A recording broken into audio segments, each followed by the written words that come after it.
আজকে নিতাই চাঁদ গৌরহরি গ্রহণ করেছে অন্ন, আলু ভাজা, ডাল, ঝিঙ্গের তরকারি, বাঁধাকপির তরকারি, আলুর রসা আর জল।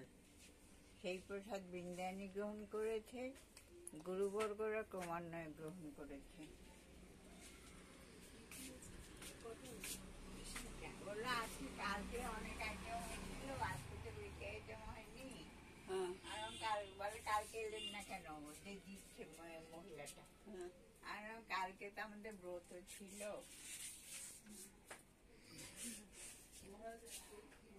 মহারাজ ঢুকছি বলে আসুন, তারপর বললো আগে ভোগ দিয়ে নিন, তারপর এক জায়গায় দাঁড়াতে বললো, মানে পাশাপাশি। মহিলাটা বললো পাশের ঘরে রাখতে, বলো ওনারা নিয়ে তো ভগবানকে দেন।